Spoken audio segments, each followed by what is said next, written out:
Testing, testing, 1, 2, testing, testing, 1, 2. Give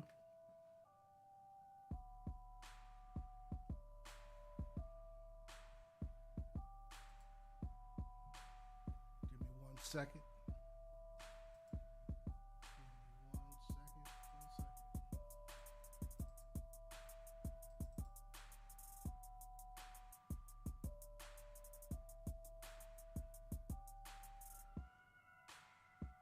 So welcome to Exodus 19 with your host, Richard Massey. I pray that you guys are having a blessed Sabbath. I pray also that whatever you and your family are going through, that Yah gives you the strength to go through it. Today we're going to be reading from Acts 4. But before we do that, let's read 2 Chronicles 7:14. 2 Chronicles 7:14, if my people, which are called by my name, shall humble themselves and pray and seek my face and turn from their wicked ways, then I will hear from heaven and I will forgive their sin and I will heal their land. And the second verse is Matthew 6:33. Matthew 6:33, but seek ye first the reign of Elohim and his righteousness, and all these matters shall be added unto you. So let's go to now Acts 4. This is a pretty nice chapter to read. I think it's pretty decent. Points out some things that I think is going on in the world today. Some things that we need to consider.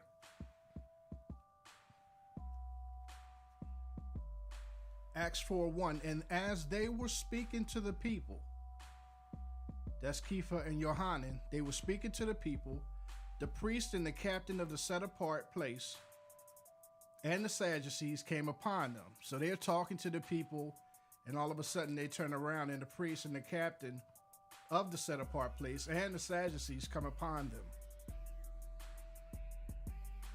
Right?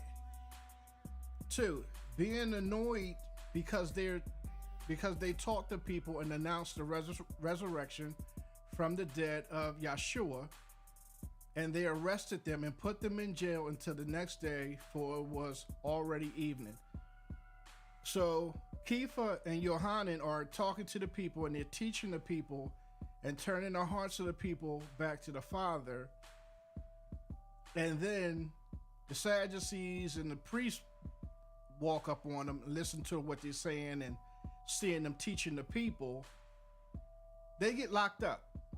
They get arrested and put in jail until the next day. And a lot of times I used to hear people talk about the spirit of Jezebel and all the things that she did, and it seems like a lot of things that she did was to put herself in power. And the Bible really doesn't say that. As a matter of fact, Jezebel was very supportive of her husband,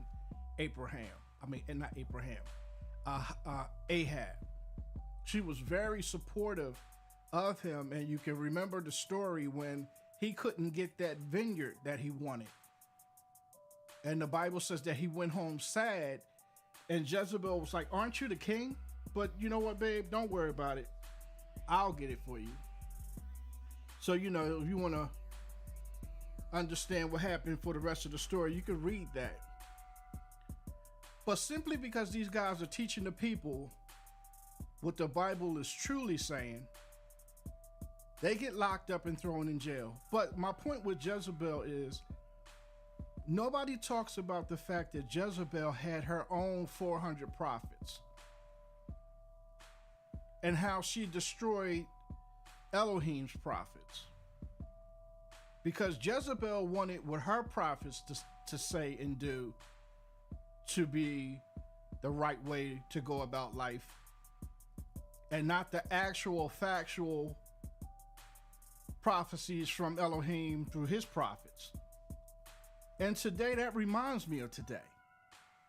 Like literally, anytime you want to say something about the Bible that's true, either it's the government or it's your job, and that is through the government, telling you that you can't say certain things about homosexuality, or you can't say certain things about this or that, or you can lose your livelihood. Some pastors can't preach certain things because they're under the 501(c), which means that you can't say certain things. Even when you go to the doctor, it's like, you know, you're out of shape and you're going through physically, and you might say to the doctor, well, you know what, I'm just going to try to eat healthier. And this happened, this is a personal experience to me and my wife. And you try to tell them that, you know, you're going to start eating cleaner, and they frown on that because they can't push the medication that they want because Big Pharma is backing them and giving them a little cut. So instead of a doctor saying, well, if you just eat right and eat more fruits and vegetables and watch out for the processed stuff, you can get rid of X, Y, and Z. But instead of them saying that, they'll write you a prescription for something,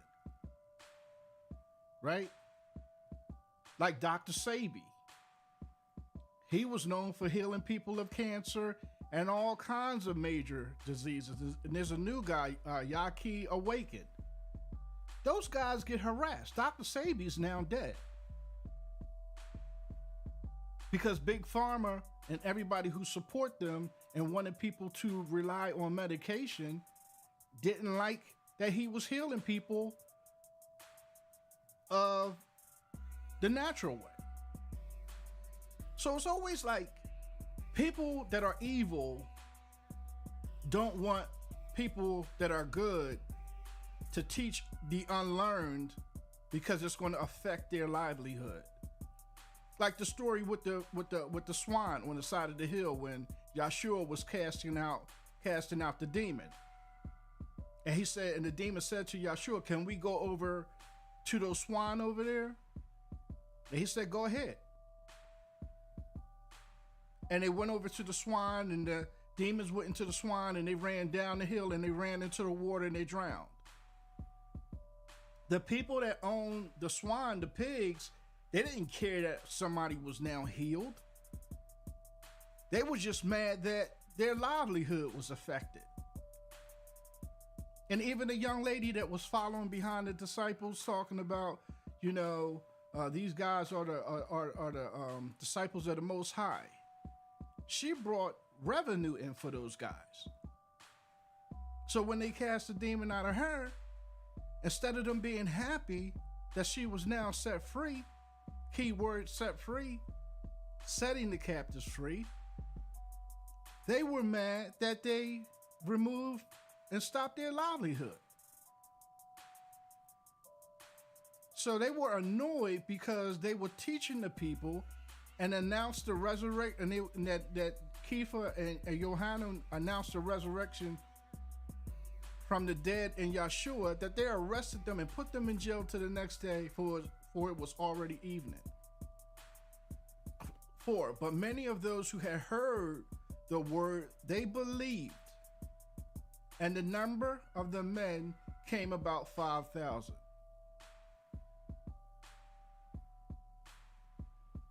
5, and it came to be on the next day that their rulers and the elders and the scribes assembled in Jerusalem. Are you noticing that this is no people of the world that's going against Kepha and Yohanan?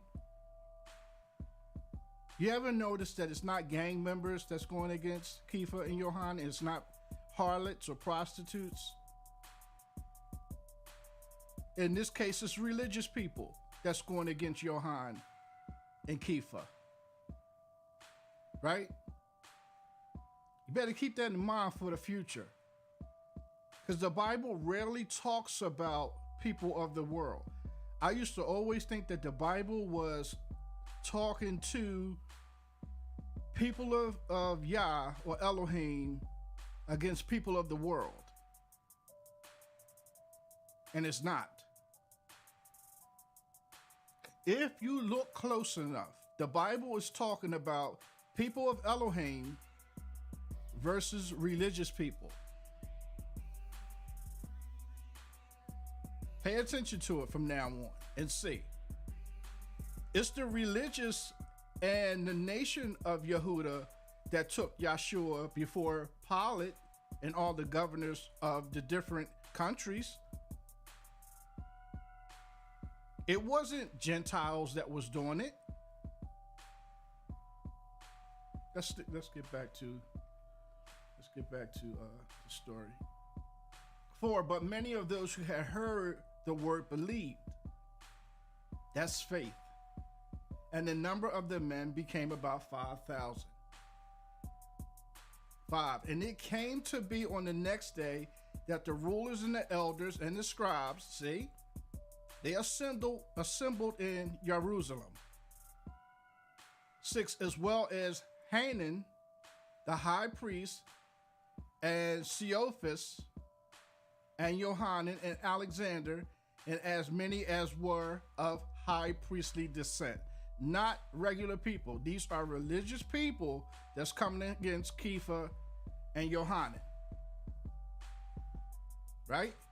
And having placed them in the middle, surrounding them now, they asked, by what power or in what name did you do this? Then Kepha, filled with the set-apart spirit, said to them, he said, rulers of the people and elders of Israel. This is who he's talking to. He said, if today we are called to account for a good deed towards a sick man, so you mean to tell me you guys threw us in prison for teaching people, right? And then you're surrounding us like gangsters because we did something good towards a sick man. He says, by whom he has been healed. Do you guys realize this? This guy is not suffering no more. But all they concerned with is that they won't be able to benefit off of his suffering no more.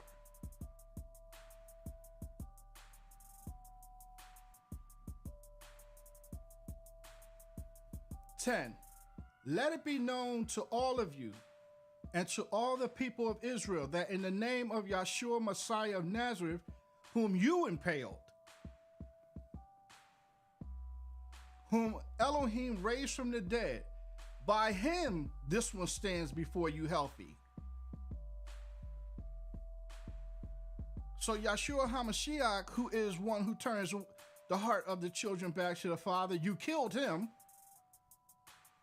Us being disciples, air quote, trying to turn the hearts of the children back to the Father, you're surrounding me and you threw us in jail yesterday because we're affecting your livelihood. How dare us tell the people that are suffering the true way to get healed? He says, let it be known to all of you and to all the people of Israel that in the name of Yeshua, Messiah of Nazareth, whom you impaled, whom Elohim raised from the dead, by him this one stands before you healthy. 11. This is the stone which was rejected by you builders, which has become the chief cornerstone. And there is no deliverance in anyone else, for there is no other name under the heavens given by among men by which we need to be saved. 13. And seeing the boldness of Kepha and Johanan, and perceiving that they were unlearned and ordinary men. You don't have to have no degrees in knowing the truth. Let me say that again. You don't have to have no degrees in telling the truth. It seemed like the one that had the most degrees are liars. They take you to, and that's what I like about my podcast. When I'm reading a chapter, I read the whole chapter. I read the whole chapter from verse 1 to the end because I don't I don't try to control the chapter by starting at a particular place and stopping at a particular place. Let's read the whole thing.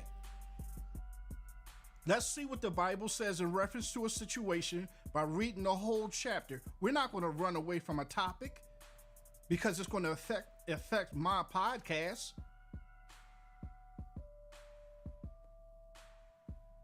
(13), he said, and seeing the boldness of Kepha and Yohanan, and perceiving that they were unlearned. These guys were not scholars, but their wits were matched more powerful than the Pharisees and the Sadducees. And they were ordinary men. They marveled because of that. And they recognized that they had been with Yeshua. 14, and seeing the men who had been healed standing with them, can't deny it, they could not contradict it.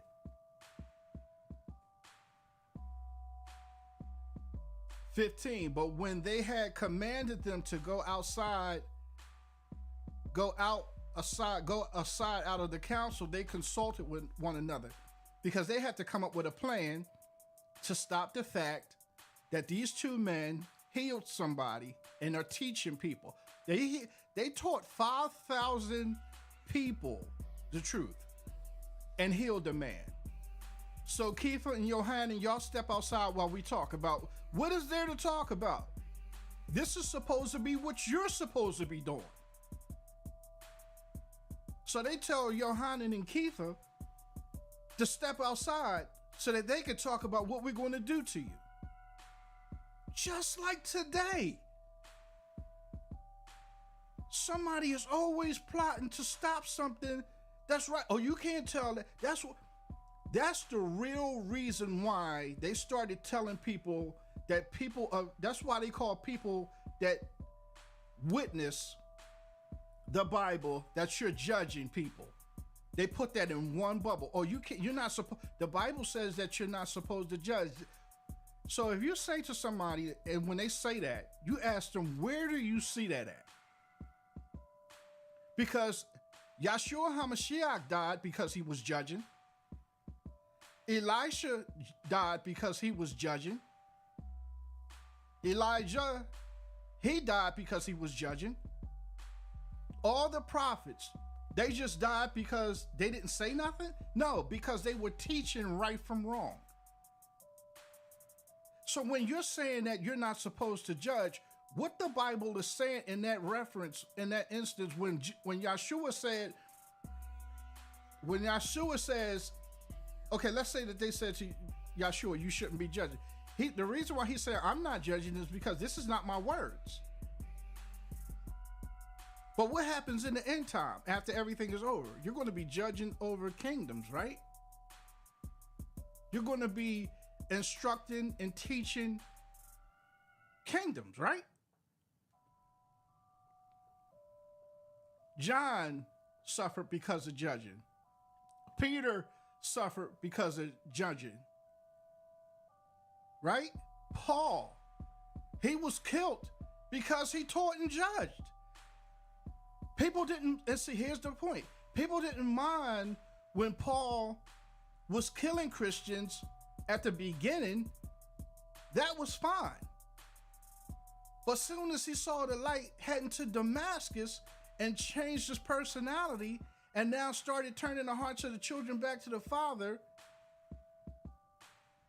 they locked him up. They put him, they made him prove that they put false accusations against him. Just like they do today. If somebody can't stop you or somebody wants to stop you today, what's the things they do?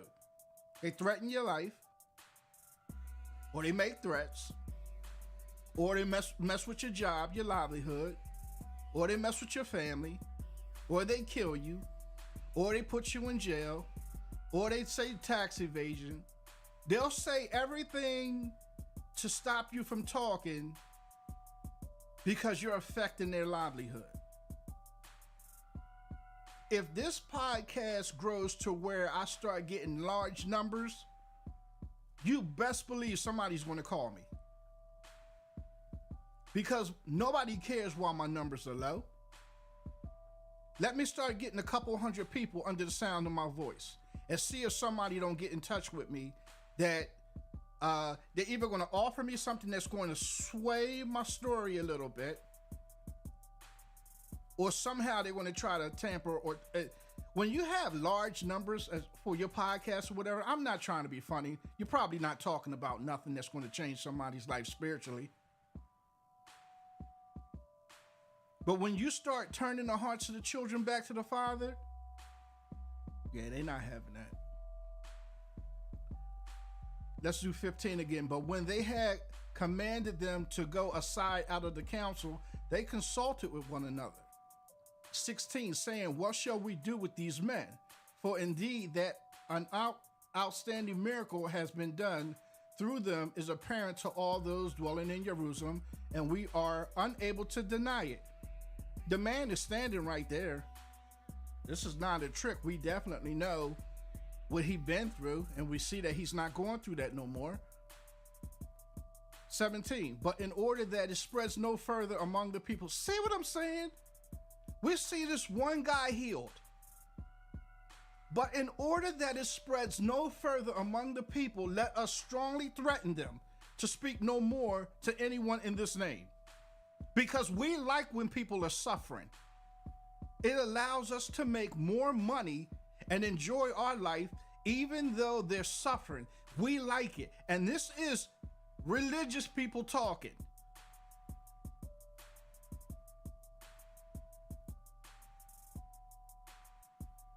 People like, I don't like the Bible. The Bible is so judgmental. God is so mean in the Old Testament. And Jesus, he's loving and understanding, and he's still working on me. You probably don't even know half these stories, how awesome they are. But in order that it spreads no further among the people, let us strongly threaten them to put no more to speak no more to anyone in his name. That is just like today. This is sickening. 18, and they called them and commanded them not to speak at all or teach in the name of Yahshua. Because you are healing people and we cannot have that. We like people believing that we're trying to get them better, but really are not trying to get them better. That's what we like. But the fact that you are literally making people healthy, we don't like. And this is religious people. 19, but Kepha and Johanna answering them said, whether it is right in the sight of Elohim to listen to you or more than Elohim, you judge. Because I'm asking you this question right here. Do you think that it's right? This is Kepha and Johanna saying this to them. Do you think that we're going to stop, we're going to listen to you? Or we're going to do what our Father is telling us to do and to turn the hearts of the children back to the Father? You judge. 20, for it is impossible for us not to speak of what we saw and heard. 21, and having threatened them further, they released them, finding no way of punishing them because of the people, because they were all praising Elohim for what he had done. I'll tell you another thing too. The people have changed too. Whereas back in the day, the people supported Kepha and Yohanan, the people don't want righteousness neither. 22, for the man was over 40 years old on whom his miracle of healing had been done. 23, and having been released, they went to their own people and reported all that the chief priests and the elders said to them. 24, and having heard that, they lifted up their voice to Elohim with one mind and said, Yahweh, you are Elohim, who made the heaven and the earth and the sea and all that is in them. 25. Who by the mouth of your servant David have said, why did the Gentiles rage and the people plot in vain? That's Psalms 2, 1 and 2. You can find out who these people are that's plotting against Elohim and the Gentiles that are raging against Elohim. Psalms 2, 1 and 2. To stop us from turning the hearts of the children back to the Father. Stopping us from being governors of the kingdom of Yah. 26. The sovereigns of the earth stood up, and the rulers were gathered together against Yahweh and against his Messiah. 27. For truly in this city they were gathered together against your set-apart servant Yeshua, whom you anointed. Both Herodias and Pontius Pilate with the Gentiles and the people of Israel. So now you got the Gentiles and the people of Israel all come against Elohim and Yeshua. Imagine that. 28. To do whatever your hand and your purpose decides before to be done.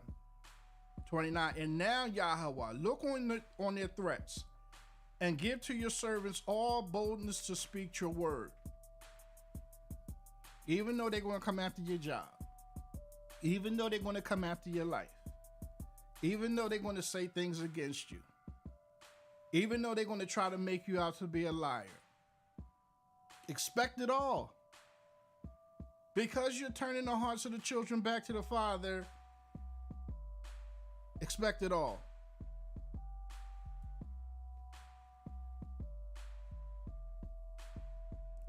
By stretching out your hand for healing and signs and wonders to take place through the name of your set-apart servant, Yeshua. 31. And when they had prayed, and this is the, oh my goodness. This is going to be a nice little. 31. And when they had prayed, the place where they came together was shaken, and they were all filled with the set-apart spirit, and they spoke the word of Elohim with boldness. They kept changing, turning the hearts of the children back to the Father. And the group of those who believed were of one heart and one being, and no one claimed that any of his possessions was his own, but they had all things in common. Now let's talk about 32 for a second, because you see this in churches and how they have benefited off of the ignorance of the people and made this about prosperity instead of what it says here. Now, if you think about the Amish, they have their fields, they grow their crops. They're a community. They have their own culture within a culture, right? We all drive cars and have TVs and have electrics and have in-house plumbing. They ride horse and buggy. They still work out in their fields. For the most part, I don't think they have electric. They don't drive cars. They don't go and shop for suits like we do. So they have their own culture within our culture. While we're doing that, they still doing this even in 2024. So imagine people like that. Imagine that time, right? 32, and the group of those who believed were of one heart and one being, and no one claimed that any of his possessions was his own, but they had all things in common because they all had one mind and one heart. So if they had a neighbor down the road that didn't have enough to, let's say something happened to one of their animals, so one of their cows or something. If a person had more than enough cows, he would give him one. Whatever his supply was lacking, he was lacking in, they would give him that. 33, and with great power the emissaries gave witness to the resurrection of the Master Yeshua, and great favor was upon them all. 34. For there was not anyone needy among them, for all who were possessors of land or houses sold them and brought the prices of what he sold. So where does it say they brought the money to the church and gave it to the pastor? So you seen Creflo Dollar and that other pastor, as the people are dropping money on the steps, they're sliding across the money and the money goes to them. So I know what happened at the end. After they counted the money up, they divvied the money and they gave it to the poor. The Bible says that, let's just say it was okay, in my development, we have 300 houses, right? So if somebody in this development is falling short on something, right? And I might own back in another city 4 more houses. The Bible is saying here that I sold one of my houses. I got the money for it, and I provided for somebody who was lacking. I gave the money to the person that needed it. If I had 3 cars in the driveway and somebody's catching the bus, but now the SEPTA's on strike, I can give them my car. I'm giving my car to the person that needs the car. I'm not giving my car to the church. For there was not anyone needy among them. The development, the community, there was not one needy among anyone in the community.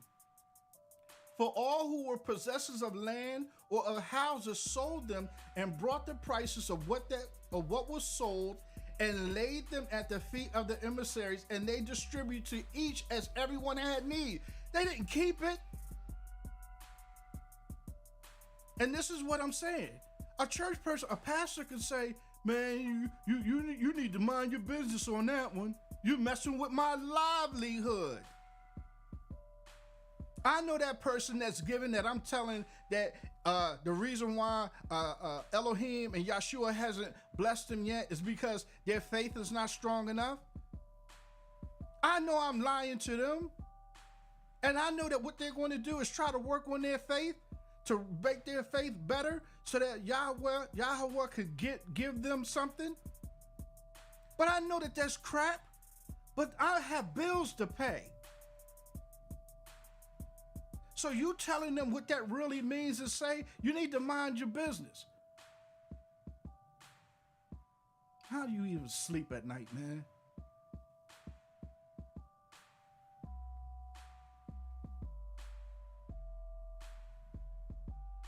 (36) And Joseph, who was also called Barnabas by the emissaries, which means son of encouragement, a Levite, a native of Cyprus. 37, having land, he sold it and brought the proceeds and laid it at the feet of the emissaries. And that's where the church gets that from. But people in the congregation think that that's how you're supposed to do it. You're supposed to lay it at the feet of the pastor in the church so he can put it in his account. Because let me tell you what you need to take notice of.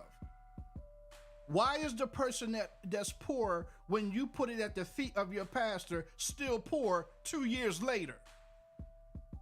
Because, okay, let's say you said to yourself, I gave $1,000 and I laid it at the feet of my pastor.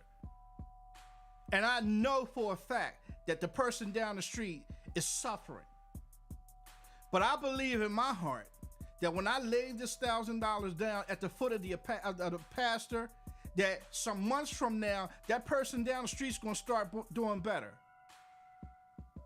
Yeah, you like it, I love it. I bet you the only person that's gonna start doing better is him. Religious people are gonna be the people who's gonna be coming after people like me for turning the hearts of the children back to the Father. Believe that. Believe that.